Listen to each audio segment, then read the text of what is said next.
आज दोस्तों प्रॉब्लम की अंडरस्टैंडिंग लेते हैं। Which of the following are set, which of the followings are set, justify your answer. देखिए सबसे पहले अंडरस्टैंडिंग लेते हैं सेट्स क्या होता है। सेट्स की अगर हम बेसिक डेफिनेशन देखें तो सेट्स उन कलेक्शंस ऑफ ऑब्जेक्ट्स को बोलते हैं जो कि डिफाइंड होते हैं, which are well defined. So collection of object which are well defined और collection of elements which are well defined. So अब हमें यहाँ पर क्या करना है, सबसे पहले देखना कलेक्शन होना चाहिए, ठीक है। वो जो भी कलेक्शन किसका हो, ऑब्जेक्ट का होना चाहिए, और दूसरा वो डिफाइन होना चाहिए। तो तीन कंडीशंस अगर हमें मिल जाती हैं तो हम कह सकते हैं वो जो स्टेटमेंट है, वो जो एलिमेंट्स हैं, वो जो ऑब्जेक्ट्स हैं, वो एक सेट से बिलोंग करेंगे। वन बाय वन इसको लेके चलते हैं और इस टेक्निकल चीजों को समझते हैं कि कलेक्शन कैसे होगी ऑब्जेक्ट की, जो कि डिफाइन होगी। नॉन डिफाइन जो होगी उसको हम सेट्स में नहीं डालेंगे। कैसे करेंगे, वन से लेके देखिए आपको 9 तक प्रॉब्लम दी हुई है। वन बाय वन लेके चलते हैं। तो देखिए the collection of all the months of the year beginning with the letter J. तो देखिए यहां पर क्या कहा गया, कलेक्शन है, पहला पॉइंट हो गया हमारा। दूसरा क्या है, मंथ, ठीक है। ऑब्जेक्ट क्या है, हमारे मंथ्स हैं, और कहां से शुरू हो रहे हैं, वो जे से शुरू हो रहे हैं। तो मतलब यहां से इसको डिफाइंड किया गया है और इसको बोल सकते हैं वेल डिफाइंड किया गया है, ठीक है ना। इसकी डेफिनेशन दी गई है। अगर ये बोल देता collection of all the month of the year, ठीक है, वो भी बात हम मानते हैं, बट यहां पर भी इसकी डेफिनेशन जे के दी हुई है कि जी कौन से आपको मंथ चाहिए जो कि जे से शुरू हो रहे हैं। जे से सबसे पहले अब देखिए यहां पे जे से कौन कौन से मंथ है। जे से हम बोल सकते हैं जनवरी, ठीक है ना। जे से हम बोल सकते हैं जुलाई, जे से हम बोल सकते हैं जून, ठीक है ना। तो ये क्या हो गए, ये हमारे एक कलेक्शन हो गए, ठीक है ना। ये कलेक्शन हो गई हमारी। तो जैसे कलेक्शन हो गई किसकी, मंथ्स की, ठीक है ना, और डिफाइन भी हो गई, ठीक है। इस तरह से हम इसका अपने आंसर को जस्टिफाई कर सकते हैं। दूसरी प्रॉब्लम पे आते हैं। द कलेक्शन है of 10 most talented writers of India. अच्छा, 10 मोस्ट टैलेंटेड राइटर्स, तो राइटर्स की यहां पर कलेक्शन मुझे करी गई है, ठीक है। एक कंडीशन तो हो गई कलेक्शन है, ठीक है। दूसरी कंडीशन क्या हो गई, राइटर है। बट यहां पर देखिए डेफिनेशन नहीं है, डेफिनेशन नहीं है, और हम बोल सकते हैं डेफिनेशन यहां डिफाइन नहीं है। Because of 10 most talented writers of India. अब यहां पर आप बोलिए 10 most talented writers of India कौन से होंगे। इंडिया में तो काफी सारे राइटर्स हैं, लिख सकते हैं so many writers in India. India के अंदर तो काफी सारे राइटर्स हैं।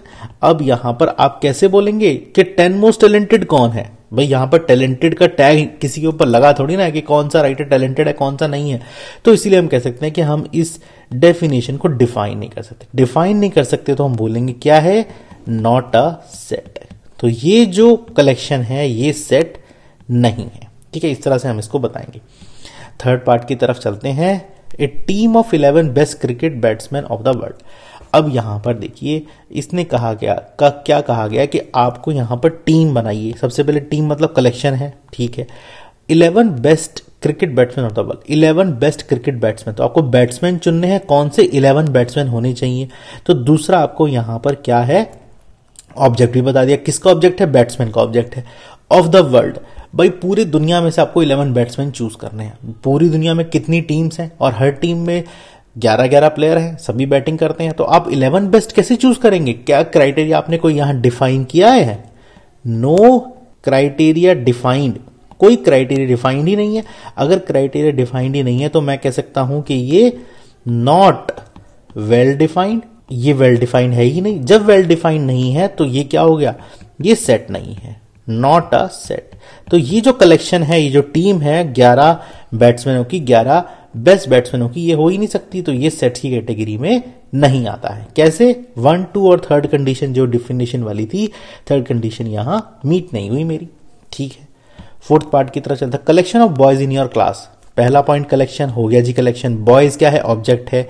इन योर क्लास, आपकी क्लास में बॉयज बताइए कितने हैं। तो आपकी क्लास जो है यहां पर डेफिनेशन है किसकी, कहां पर है वो कलेक्शन, क्लास के अंदर है। तो ये क्या है, ये वेल डिफाइंड सेट है, वेल डिफाइंड सेट। तो हम बोल सकते हैं ये सेट की कैटेगरी में आता है, और बोल सकते हैं कलेक्शन ऑफ सेट भी है, ठीक है।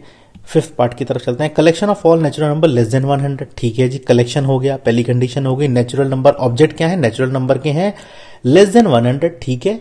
100 से नीचे के हैं तो कोई दिक्कत वाली बात ही नहीं है। इसका मतलब क्या है, 1 से लेके 99 तक है ये। तो ये क्या है, थर्ड जो कंडीशन है डेफिनेशन की वो वेल डिफाइंड है, वेल डिफाइंड है। जब वेल डिफाइंड है तो 1 2 3 कंडीशन मीट हो रही है, तो हम यहां लिख सकते हैं कि वेल डिफाइंड सेट है ये, ठीक है ना। ये जो स्टेटमेंट है एक सेट को डिफाइन करती है।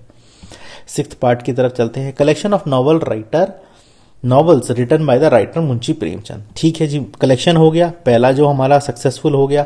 फिर है novels written by Munshi Premchand, तो नॉवल रिटन है, दूसरे हैं नॉवेल्स। ऑब्जेक्ट क्या है? नॉवेल्स।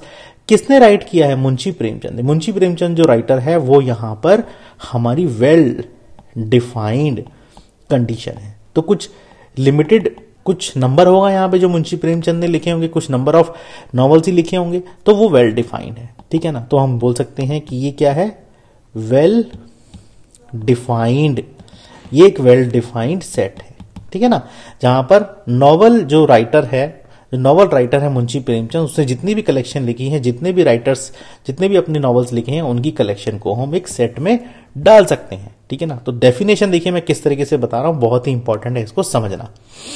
सेवंथ पार्ट की तरफ चलते हैं। कलेक्शन देखिए, कलेक्शन आ रहा है, ठीक है, कलेक्शन आ रहा है ऑफ ऑल इवन इंटीजर, जितने भी इवन इंटीजर है। तो इवन इंटीजर यहां पे क्या हुए? ऑब्जेक्ट हुए, और यही इसकी यहां पर एक तरीके से वेल डिफाइंड कंडीशन हो गई, ठीक है ना। तो हम बोल सकते हैं इस तरह की कंडीशन क्या होगी? ये वेल डिफाइंड सेट होगा, वेल डिफाइंड सेट होगा। कौन सा सेट है? जो कि इवन इंटीजर से बना हुआ है, ठीक है, इवन इंटीजर से बना हुआ है। कंडीशन भी मिल गई, इवन इंटीजर जो है ऑब्जेक्ट एलिमेंट्स हो गए और ऑब्जेक्ट हो गए, और कलेक्शन है यहां पर हो ही गई। The collection of question in this chapter, ठीक है। 8 पर चलते हैं। 8 पर क्या है? Collection of question in this chapter. जो चैप्टर अभी चल रहा है, चैप्टर नंबर 1, इसमें कलेक्शन ऑफ क्वेश्चन क्या है? कलेक्शन तो पहली कंडीशन हो गई, क्वेश्चन दूसरा ऑब्जेक्ट हो गया, और इन दिस चैप्टर है हमारी यहां पर कंडीशन क्या है? वेल डिफाइंड है, परफेक्ट है, वेल डिफाइंड है। अगर कंडीशन वेल डिफाइंड है, तीनों जो क्राइटेरिया फुलफिल हो रहे हैं, तो हम कह सकते हैं कि क्या है? ये एक वेल डिफाइंड सेट की कैटेगरी में ये आता है, ठीक है ना। अब यहां पर 9th पार्ट पे, लास्ट पार्ट पे चलते हैं। एक कलेक्शन हो गया, फर्स्ट कंडीशन हो गई, of most dangerous animal of the world. Most dangerous animal, सबसे ज्यादा डेंजरस एनिमल, ठीक है जी। हमने सेकंड देख लिया, ऑब्जेक्ट क्या है? डेंजरस एनिमल होना चाहिए इन द वर्ल्ड, पूरे वर्ल्ड में। अब डेंजरस एनिमल को आप कहां से ढूंढ के लाओगे? भाई लायन भी डेंजरस है, टाइगर भी डेंजरस है, और आपका बियर भी डेंजरस है, ठीक है, और आपका कह सकते हैं एलिफेंट भी डेंजरस है, सारे डेंजरस हैं। बट ये तो कुछ ऐसे लिस्ट बनती चली जाएगी, तो इसका मतलब क्या है? कंडीशन जो है यहां पर ऑब्जेक्ट जो है वो नॉट डिफाइंड, ऑब्जेक्ट यहां पे डिफाइन प्रॉपर नहीं किया गया है। ऑफ द वर्ल्ड आपने बोल दिया, कितने भी नंबर ऑफ एलिमेंट आप चूज कर लीजिए जितने भी वर्ल्ड में है, बट कौन सा डेंजरस है ये हम डिफाइन नहीं कर सकते। तो इसका मतलब क्या है?